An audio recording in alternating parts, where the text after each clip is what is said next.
आज सुमारे 4:45 एक पुष्पक एक्सप्रेस नावाची एक ट्रेन लखनौ टू मुंबई जात होती। त्या मुंबई ट्रेन ज्यावेळी जळगाव जिल्ह्याच्या पाचोरामध्ये प्रवास करत होती तिथे एक अफवा पसरला की कुठेतरी आग लागलेली आहे आणि ट्रेन थांबवण्यात आली। काही चेन पुलिंग करून या कुठल्या कारणामुळे थांबवण्यात आली। त्याच्यानंतर दोनों बाजूला जो जनरल कंपार्टमेंट आहे जो इंजिनच्या मागे असतो त्या ठिकाणी दोनों बाजूला लोक बाहेर पडले आणि ज्यावेळी लोक बाहेर पडले तो म्हणजे त्या बाजूला एक आपला माहिती आहे जो पाचोरा आणि ये जो जळगावचे जो स्ट्रेच आहे त्या ठिकाणी हाई स्पीडमध्ये ट्रेन प्रवास करतात। तो त्या बाजूला ज्यावेळी ट्रेन मधून लोक बाहेर पडले तो काही म्हणजे ट्रॅकवर म्हणजे काही जण होते आणि त्या ठिकाणी ही घटना अपघातात्मक अत्यंत अपघातात्मक दुःखद घटना घडली। याच्यामध्ये जो मृत्यू आहे आणि ते इंजर्ड आहे त्यांच्याशी संपर्क साधण्यात आलेला आहे। 11 लोकांची मृत्यू आतापर्यंत झालेली आहे त्याची प्राथमिक माहिती आहे। त्याच्याशिवाय 4 लोक गंभीर जखमी आहेत त्यांच्या औषध उपचार जळगावला चालू आहे।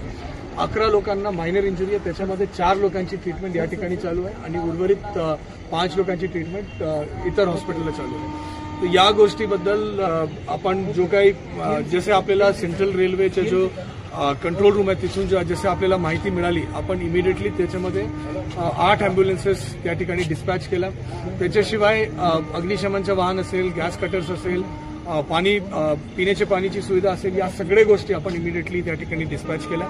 या डिस्पॅच झाल्यानंतर आपण प्रयत्न केला की कुठल्याही परिस्थितीमध्ये म्हणजे सगळे जो इंजर्ड आहे त्याला बेस्ट ट्रीटमेंट जो गोल्डन आवर आपण म्हणतो ते बेस्ट ट्रीटमेंट त्याला मिळायला पाहिजे। तो या बेस्ट ट्रीटमेंट देण्याचा प्रयत्न या ठिकाणी करण्यात आला आणि त्याच्यानंतर ऑलमोस्ट 6:30 पर्यंत त्या ठिकाणी जो भी परिस्थिती होती ते क्लिअर करण्यात आला। उपविभागीय अधिकारी जो आहेत त्या ठिकाणी इन्सिडेंट कमांडर म्हणून त्या ठिकाणी त्यांची नियुक्ती करण्यात आली आणि ते त्या जागेवर होते आणि त्या ठिकाणी जो भी इमर्जन्सी रिस्पॉन्स आहे अँब्युलन्सेस असेल ते सगळे कोऑर्डिनेशन असेल त्यांनी पूर्णतः मदत त्या ठिकाणी करून हे काम करण्यात आलं। रेल्वे विभागाकडून 2 त्यांचे जो रिलीफ व्हेकल्स असतो ते मनमाडकडून एक निघाली आणि भुसावळकडून एक निघाली आणि या पद्धतीमध्ये पूर्ण काम या ठिकाणी पूर्ण करण्यात आलं।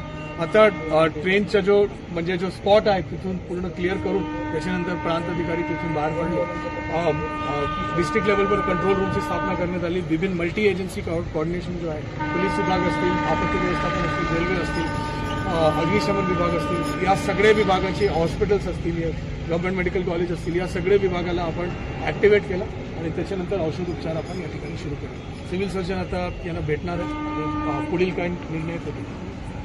थँक्यू।